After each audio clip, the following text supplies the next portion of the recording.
배추를 키우는 분들의 이야기를 들어보면 농약을 쓰지 않고 유기농으로 배추를 재배하기 위해서는 새벽에 일찍 나가서 벌레를 잡아야 한다고 합니다. 왜냐하면 배추를 갉아먹는 달팽이는 야행성이기 때문에 해가 지면 사라지고서 그 전에 다 잡아야 한다는 것입니다. 그래서 영국의 작가였던 윌리엄 캠던이라는 사람이 그런 말 하지 않았습니까? 일찍 일하는 새가 벌레를 잡는다. 부지런해야 성공한다는 말입니다. 근데 요즘에는 새로운 속담이 생겼습니다. 일찍 일하는 새가 피곤하다. 이것은 여러분들 방향과 효율성을 강조한 것인데요. 아무리 일찍 일어나서 먹이를 찾는다고 할지라도 먹이가 없는 곳에서 열심히 일해봤자 목만 축나고 피곤하다라는 것입니다. 그래서 정말 바른 곳에서 그리고 먹이감이 있는 곳에서 일을 하고 부지런해야 성공한다. 그렇지 않으면 피곤하다. 이것이 오늘날 새롭게 나온 속담이기도 합니다. 그것은 신앙생활도 마찬가지입니다. 우리가 열심을 품는 것 얼마나 중요합니까? 그래서 로마서 12장 11절에 어떤 말씀이 있습니까? 너희가 게으르지 말고 부지런해라. 그리고 열심을 품고 주를 섬겨라 라고 말을 합니다. 그만큼 열심을 품고 주를 섬기는 것이 중요하다는 사실을 강조하고 있습니다. 그런데 중요한 것은 열심을 품는 것도 중요하지만 더 중요한 것이 무엇이겠습니까? 바로 바른 열심을 품는 것입니다. 왜냐하면 잘못된 열심을 품게 되면 그 결과가 정말로 좋지 않기 때문에 그렇습니다. 실제로 여러분들 사도 바울을 보십시다.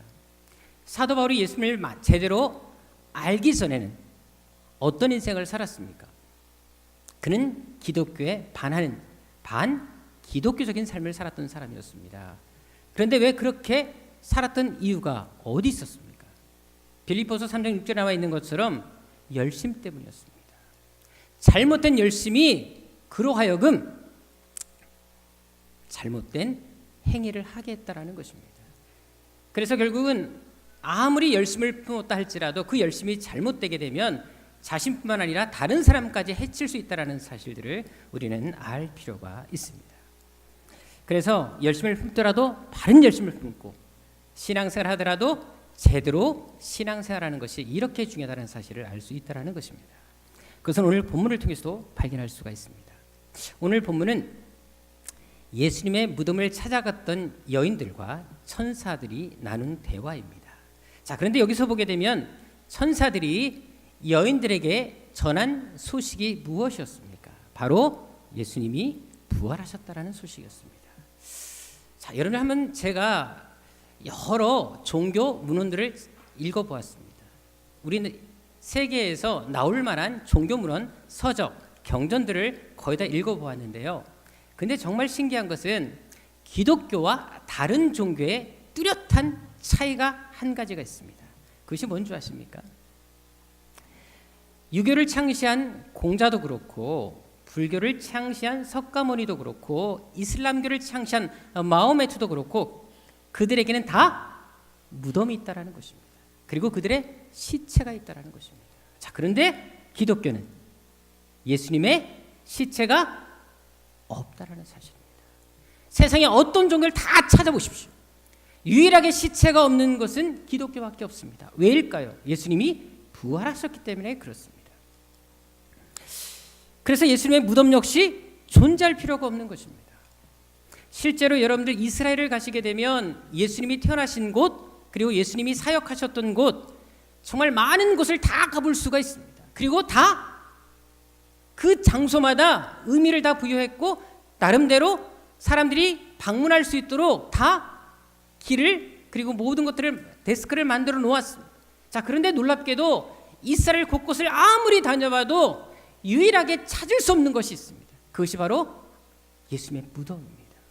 아직까지도 예수님의 무덤을 찾지 못해서 많은 논란이 있는 것이 바로 이스라엘 땅에서 그 일이 벌어지고 있습니다. 사실 얼마 전에도 여러분들 예수님이 걸어가셨던 그 계단이라 그래갖고 막 방송에서 대단하게 또 홍보도 하고 수많은 인파들이 몰리지 않았습니까? 예수님이 한번 걸었다는 그 계단 자체도 그렇게 사람들에게 중요성을 가지고 있는데, 만약에 진짜 무덤이 있었다면 왜 그 무덤을 보관하지 않았겠습니까? 당연히 보존할 수밖에 없었습니다. 근데도 불구하고 아무리 애쓰고 노력해도 예수님의 무덤은 찾을 수 없다는 것입니다. 왜요? 부활하셨기 때문에 무덤은 의미가 없어진 것입니다. 그래서 예수님께서도 공생애 동안 계속 강조한 것이 무엇이었습니까? 요한복음 11장 25절 26절에 보게 되면 어떤 말씀하셨습니까? 나는 부활이요 생명이다. 나를 믿어야지만 산다라고 말씀을 하십니다. 이것을 너희가 믿어야 한다라는 사실들을 강조하고 있는 것을 볼 수 있습니다. 예수 안에 참 생명 부활이 있음을 예수께서 말씀하신 것입니다. 그래서 예수님은 부활하신 것입니다.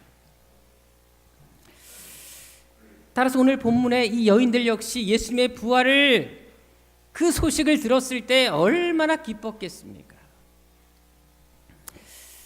자, 그런데 이때 천사들이 여인들에게 예수님의 부활 소식과 함께 지시한 것이 있습니다. 그것이 무엇입니까? 7절에 보게 되면 어디로 가라?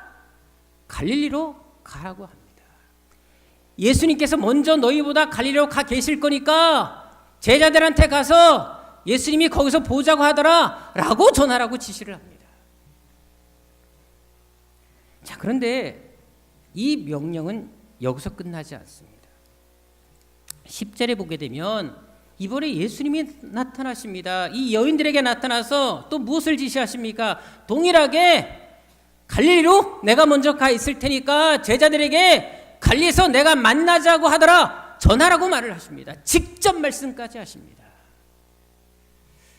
예수님께서도 얘기를 하고 있다는 것입니다. 천사들도 이야기하고 이제 예수님이 직접 나타나서 그 이야기를 전해주고 계십니다. 그런데 갈릴리에 대한 이런 언급은 이미 여기서만 있었던 것이 아니라 이전에도 있었던 일이었습니다. 마태복음 26장 32절에 보게 되면 예수님께서 십자가 지시기 전에 공생의 마지막에서도 동일하게 제자들에게 이 말씀을 하셨습니다. 내가 너희보다 먼저 부활한 이후에 갈릴리로 가겠다. 그러니까 너희는 거기서 나를 만날 것이다 라고 얘기를 하셨습니다. 예수님은 공생애 동안도 그렇고 부활하신 이후에도 계속 갈릴리를 언급하고 계십니다. 그렇다면 예수님은 왜 이렇게 제자들에게 갈릴리를 강조하는 것일까요? 왜 이렇게 갈릴리에서 만나자고 이렇게까지 거듭거듭 말씀하신 것일까요? 더구나 이 말씀이 이해되지 않은 이유가 있습니다. 지금 제자들이 있었던 곳이 어디였을까요? 바로 수도 예루살렘에 있었습니다. 근데 예수님께서 만나자고 하는 곳은 갈릴리는 촌구석이었어요. 거리만 따져도 약 150km나 떨어져 있는 먼 거리에 있었습니다. 더구나 그 당시는 여러분들 길도 얼마나 험했습니까? 더구나 지금도 가시면 알겠지만 유대 땅 자체가 산악지대입니다. 그곳까지 걸어가기 위해서는 정말 많은 시간들이 필요하고 몇 날 며칠을 노숙해야지만 갈 수 있는 거리였습니다. 그런데도 예수님이 지금 그곳으로 가라고 지시하신 것입니다. 게다가 지금 예수님께서 부활하신 곳은 어디였습니까? 예루살렘이었습니다. 제자리 있는 곳과 가까웠습니다. 걸어서도 갈 수 있는 거리였습니다. 더구나 예수님은 이제 부활하신 이후에 얼마 있다가 승천하십니다. 근데 승천하신 곳도 어디였습니까? 역시 예루살렘이었습니다. 예루살렘 바로 앞에 있는 감람산이었습니다. 너무나 가까웠어요. 자, 근데도 불구하고 예수님은 그냥 예루살렘에 쭉 머물러 계시면 제자들도 편하고 본인도 편하십니다. 근데도 굳이 갈릴리로 가라고 지금 지시하고 있다는 것이지. 한마디로 여러분들 제자들 입장에서는 피곤할 수밖에 없었어요. 왜? 갈릴리로 갔다가 또 다시 예루살렘에 올라와야 되잖아요. 예수님 곧 재림하시니 승천하시니까. 그러니까 제자들은 왔다 갔다 해야 될 그 거리였다라는 것입니다. 피곤할 수밖에 없었다라는 것이지. 근데도 예수님은 계속 갈릴리로 가라고 하십니다. 그냥 예루살렘에 머무시면서 제들과 만나고 그리고 승천하기까지 같이 시간을 보내다가 그냥 승천하시면 서로가 얼마나 편하고 쉽겠습니까? 근데 예수님은 계속해서 갈릴리를 언급하십니다. 더구나 여러분들 제자들이 갈릴리로 가기가 그 거리도 멀었지만 그리고 가는 길도 험했고 그리고 지금 예루살렘에 남아 있는데 또 갔다 오는 것도 여러 가지로 번거롭고 그냥 있는 것이 쉬웠겠지요. 근데 예수님에게는 사실 갈릴리를 가시는 거 그렇게 어려운 길은 아니었습니다. 제자들만 어려웠을 뿐이지 왠지 아십니까? 예수께서 부활하셨을 때 몸 상태가 어땠지요? 예수님은 시공간을 초월하실 수 있는 분이셨습니다. 원하시면 어딘지 가실 수가 있다는 것입니다. 실제로 누가복음 24장 31절에 보게 되면요, 예수님은 엠마오의 두 제자를 만나셨을 때도 그냥 갑자기 나타나셨다 갑자기 사라지십니다. 요한복음 20장 26절에도 보게 되면 문이 닫혀있는 상황에서도 예수께서 나타나십니다. 예수님은 순간 이동이 가능했다는 것이지요. 동해 번쩍 서해 번쩍 하실 수 있었어요. 그러니까 예수님 입장에서는 갈릴리로 가라 쉬운 일이었었어요. 왜? 본인이 원하면 바로 가실 수가 있으니까. 하지만 제자들은 그렇지 않았다는 것입니다. 인간의 몸을 입고 있는데 그 먼 것까지 갔다가 또 다시 돌아와야 되는데 얼마나 힘들겠습니까? 자, 실제로 제자들을 보십시다. 예수님께서 가라 그랬으면 원래 가는 것이 정상 아니겠습니까? 근데 안 가요. 가지 않고 계속 남아 있습니다. 사실 제자들은 예수님이 십자가에 못 박아 죽으신 다음에 실에 빠져 있었고요. 다 절망하고 있었어요. 근데 예수께서 부활했다는 소식을 들었잖아요. 그럼 어떻게 됩니까? 절망에 빠졌다가 희망이 생긴 거잖아요. 그럼 오히려 더 기뻐서 예수님의 부활을 확인하러 가야 되지 않겠습니까? 당연히 좋아서라도 당장에 우리 갈릴리로 가보자, 살아나셨대, 만나자, 그런데 가는 것이 정상 아닙니까? 확인하는 것이 정상이었다는 것입니다. 근데도 움직이지 않습니다. 전에 서울신문에서 60대 할머니 한 분이 돌아가셨다가 살아난 사건이 있었습니다. 한번 사진 보도록 하겠는데요. 바로 이분이십니다. 이분이 지병이 계셔서 이제 돌아가셔서 가족들이 이제 입관을 하고 장례를 치르고 있었습니다. 근데 입관한 지 16시간이 경과됐을 때 관에서 노크 소리가 들리는 거예요. 여러분들 밤이면 얼마나 무섭겠습니까? 관에서 뚝뚝뚝 두드리면 얼마나 섬찟하겠어요. 근데도 가족들이 혹시나 해서 관을 열어봤는데 살아나신 거예요. 그래서 믿기지가 않아서 의사가 저렇게 진찰을 다시 하신 겁니다. 몸이 정상으로 돌아오신 거예요. 그래서 살아났습니다. 여러분, 이런 일이 우리 가족에게 일어난다면 얼마나 신기하겠어요. 이 소식을 듣게 되면 사람들도 확인해보고 싶어서 오지 않겠습니까?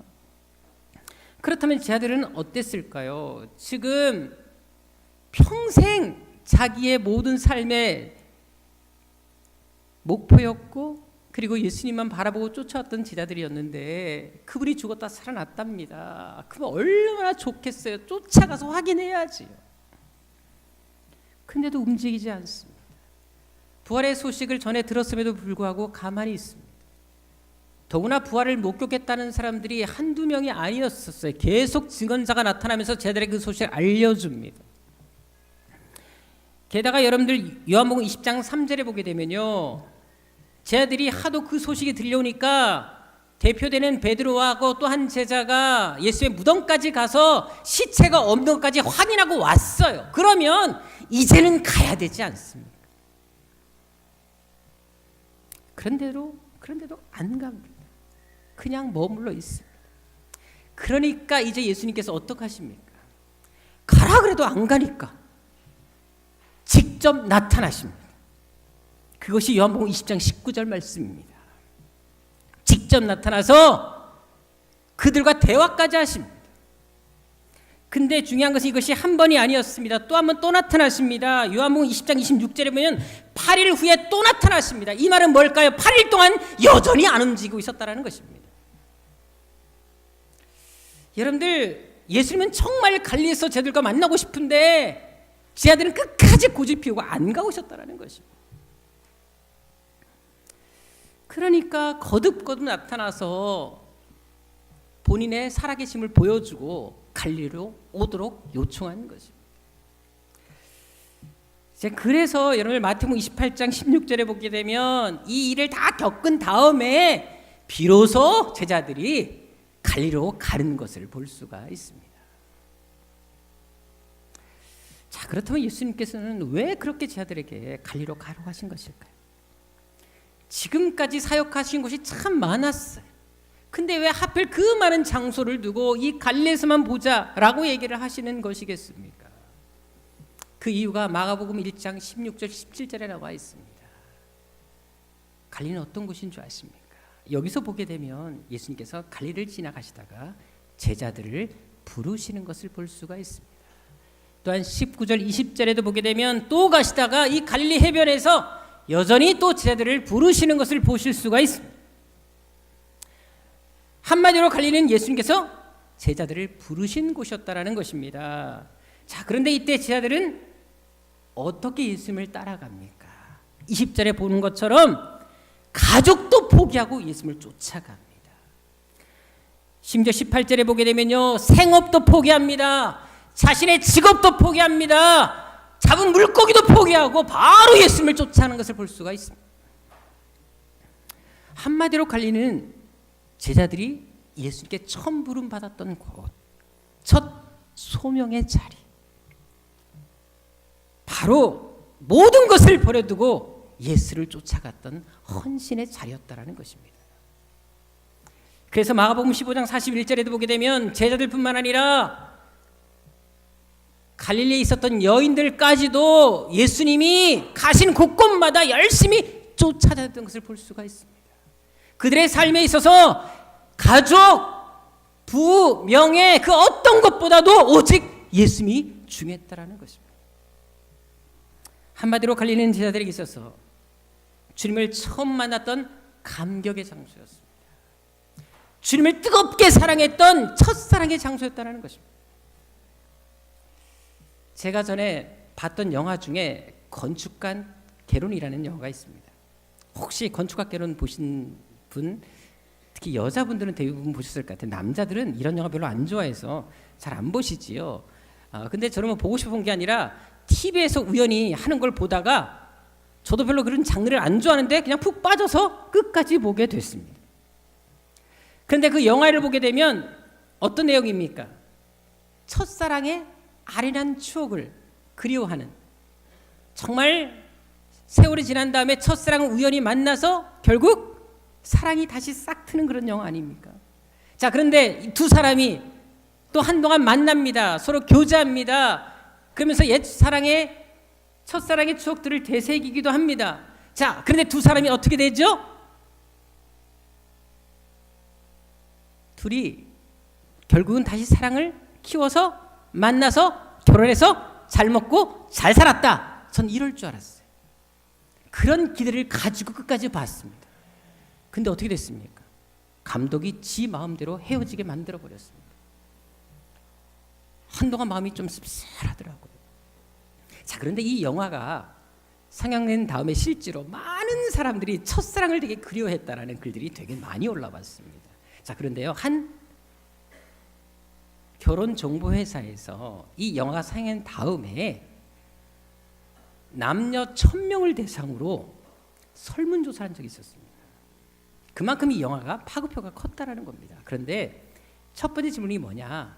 첫사랑이 성공할 확률이 얼마나 되니 조사를 했는데요. 1000명 중에 몇 프로가 첫사랑이 이루어졌을까요? 1% 나왔습니다. 혹시 지금 첫사랑하고 계십니까? 각오하시고 사귀셔야 됩니다. 만약에 첫사랑을 이룬다면 1%를 성공하신 거예요. 정말 대단한 사람들인 거예요. 자, 그래서 다시 질문했습니다. 첫사랑과 다시 만나고 싶은가라는 질문을 던졌더니 70% 이상이 그냥 기억 속에 묻어두고 싶다. 이것이 답이었습니다. 첫사랑은 첫사랑으로 그리움으로 남겠다는 거죠. 마지막으로 모두 사람들에게 물어봤어요. 첫사랑을 어떻게 정의할 수 있느냐. 그랬더니 모든 사람들의 첫 번째 대답이 순수함이었습니다. 그것은 신앙생활도 마찬가지입니다. 우리가 신앙생활하면서 가장 잃어버리기 쉬운 것이 무엇일까요?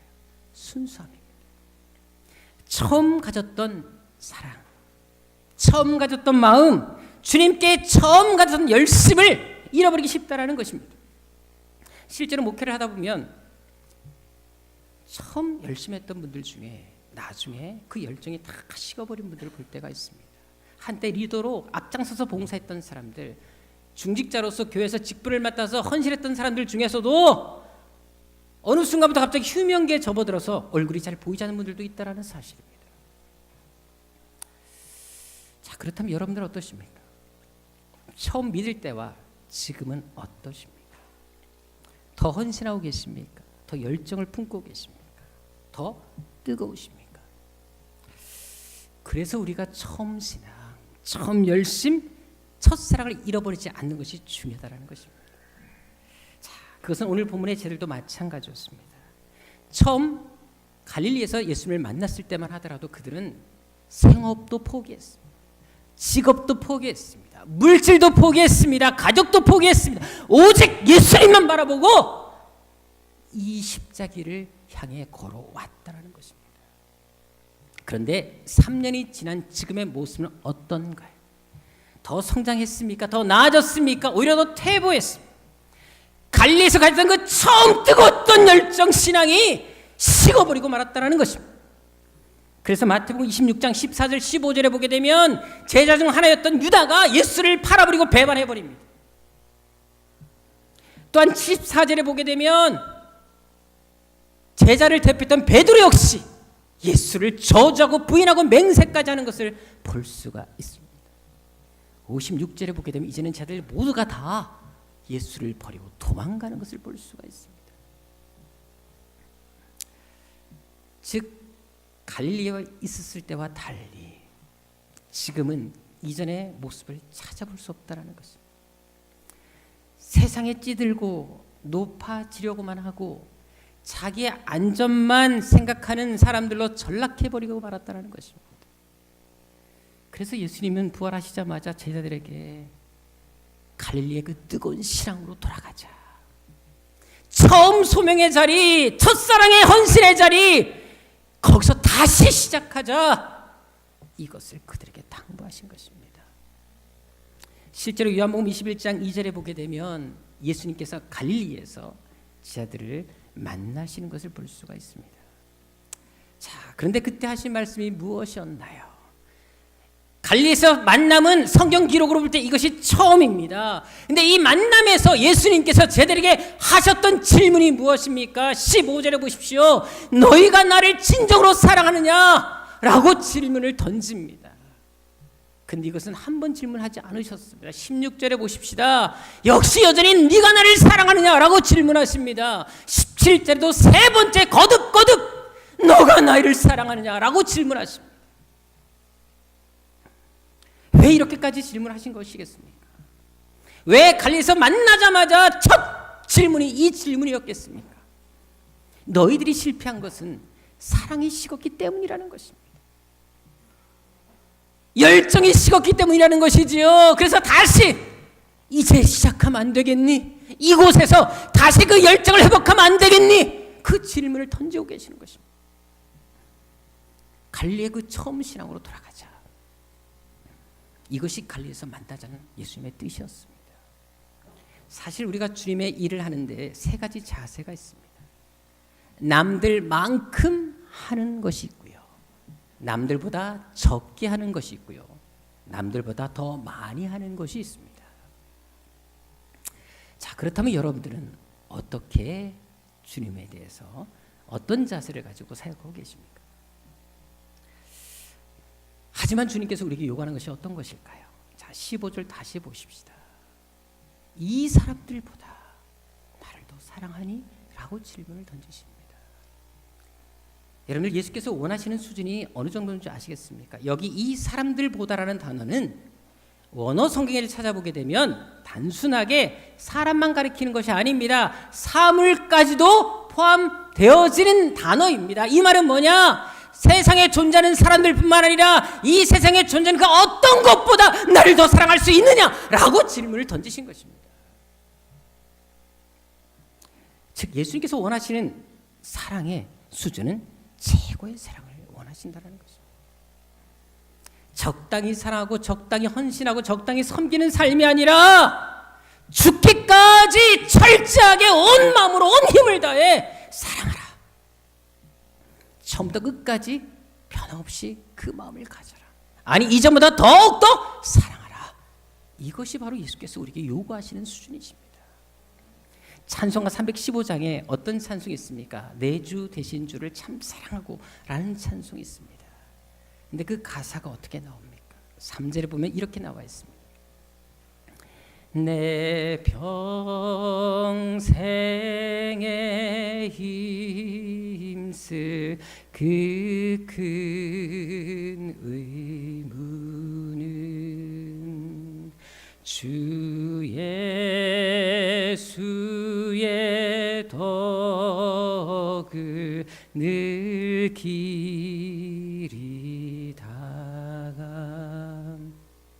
숨질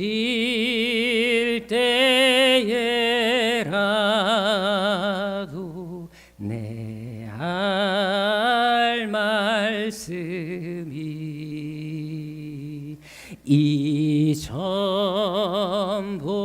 이전보다 더욱 사랑합니다.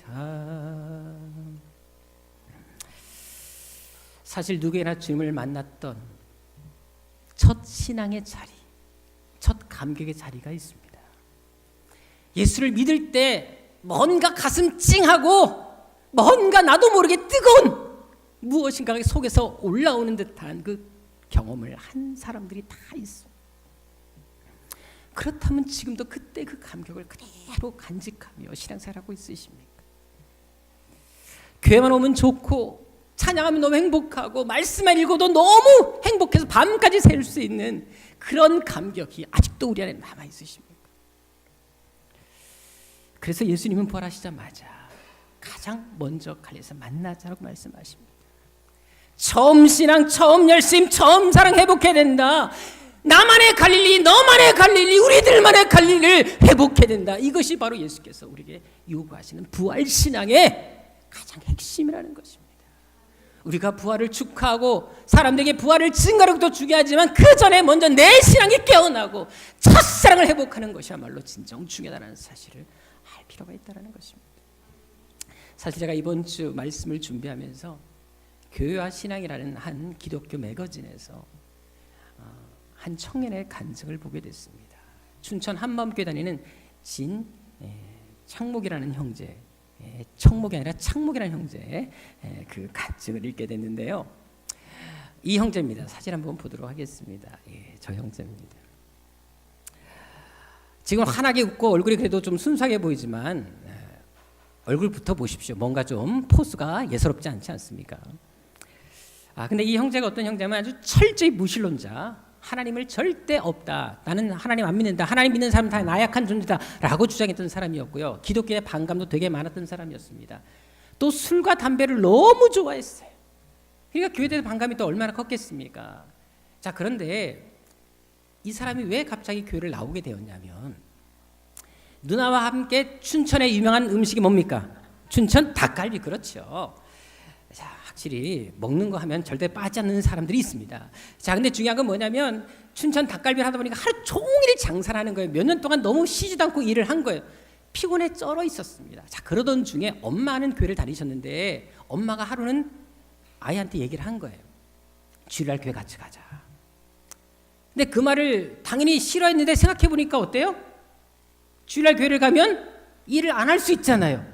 그 말 때문에 쉬려고 교회를 나가기로 했다라는 것입니다. 자, 그런데 문제는 뭐냐면 막상 가려고 하니까 또 너무 싫더래요. 약속해놓고 첫날 주일날 딴 데로 새버렸답니다. 그만큼 교회 가는 게 싫었던 거예요.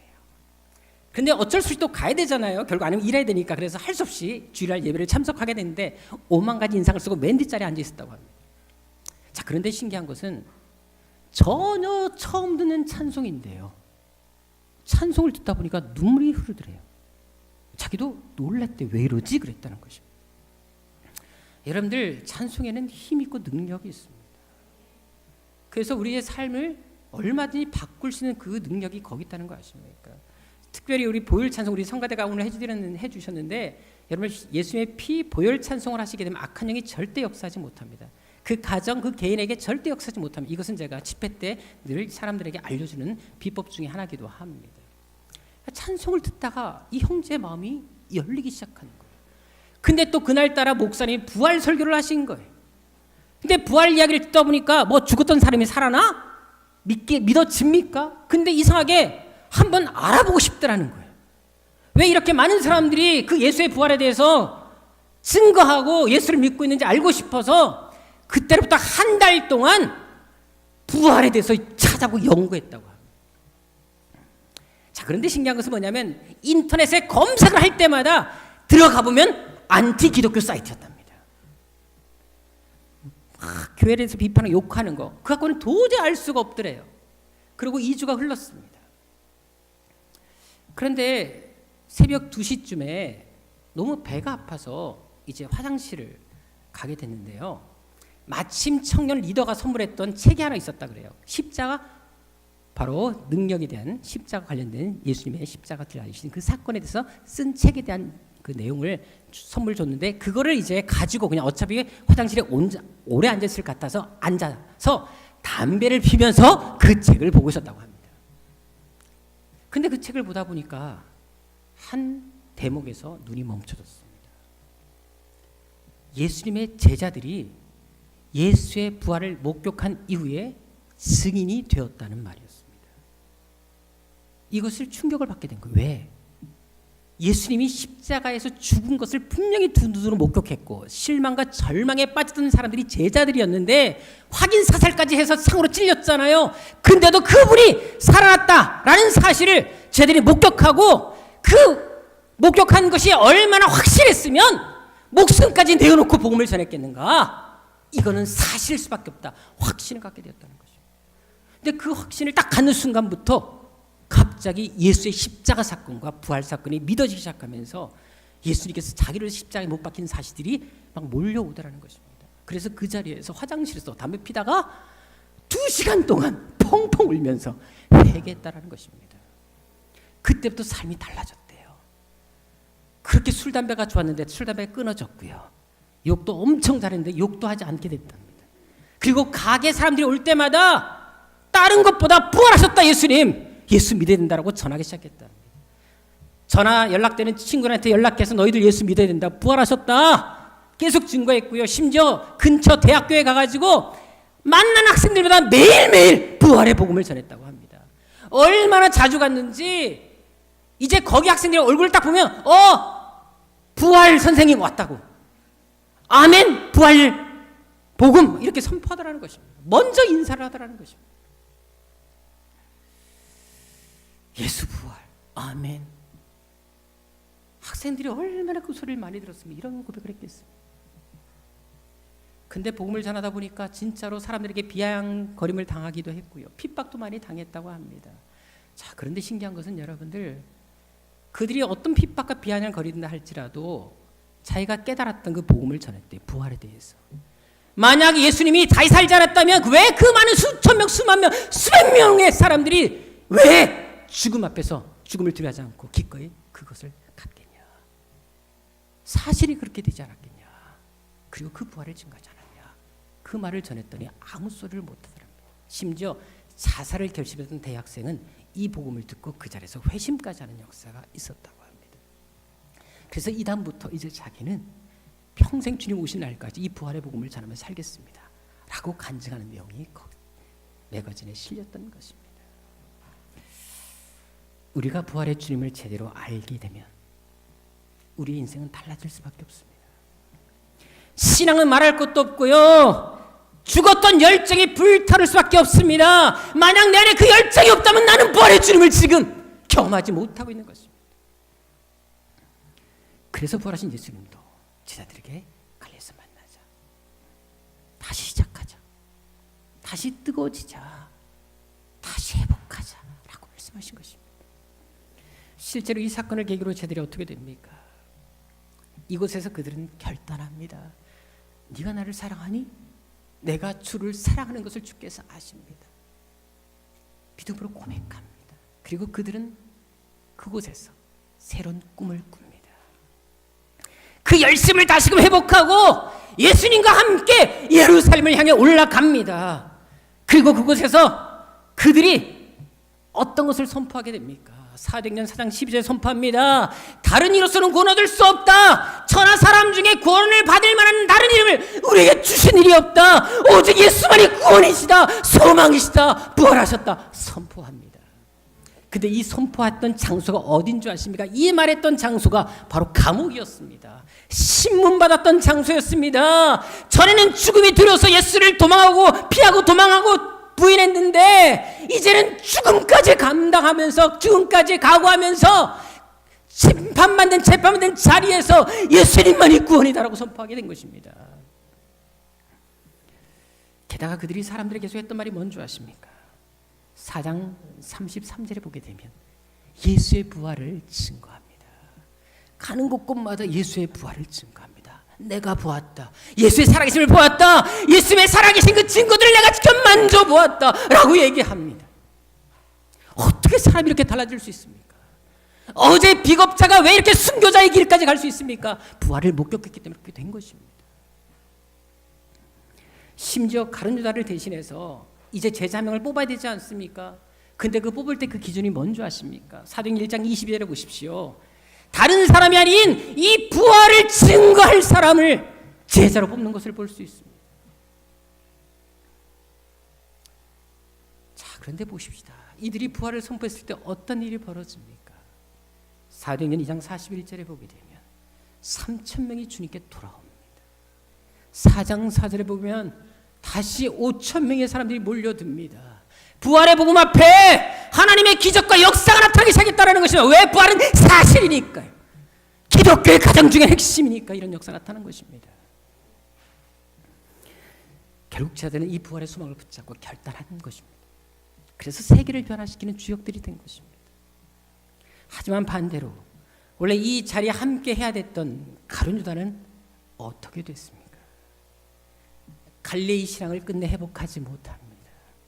처음 신앙을 되찾지 못했다라는 것입니다. 그런데 결과가 어떻게 되십니까?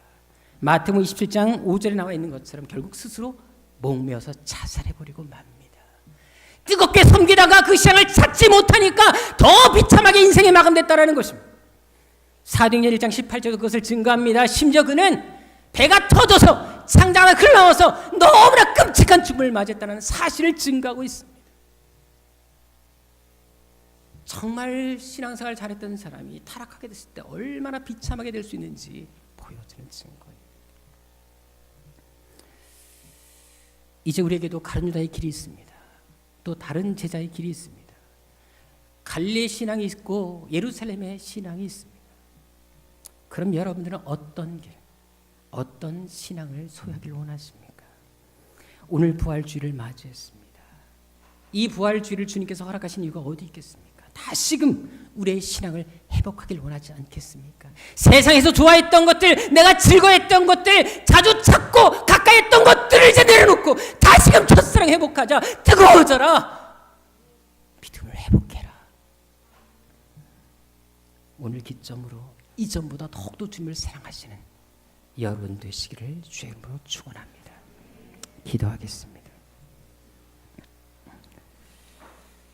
아버지 하나님, 우리가 해마다 부활주일을 맞이하지만 우리의 신앙은 더 성장하고 있는지 우리 자신을 돌아보게 하여 주옵소서. 정말 하나님께서 원하시는, 정말 주님께서 원하시는 그 영적인 수준이 우리가 주님께서 원하시는 만큼 올라가 있는지 이 시간 우리 자신을 돌아보게 하여 주옵시고, 다시금 우리의 신앙이 뜨거워지게 하여 주옵시고, 열정이 회복되어지게 하여 주옵소서. 첫 신앙 그 감격의 자리에 돌아서게 하여 주옵소서. 점점점 갈수록 사람들이 편리주의를 원하고 적당히 섬기는 이 시대에 주님은 지금도 우리에게 죽기까지 충성하기를 원하시고 계십니다. 아버지 하나님, 그렇게 살게 하여 주옵소서. 죽으면 죽으라 신앙 가지고 살게 하여 주옵소서. 살아도 주를 살게 하여 주시고 죽어도 주를 죽게 하여 주셔서 이 신앙이 한때 신앙이 아닌 변없는 신앙, 더 이전보다 더 주를 사랑하는 그런 신앙이 되게 하여 주옵소서. 존귀하신 예수님의 이름으로 기도드립니다.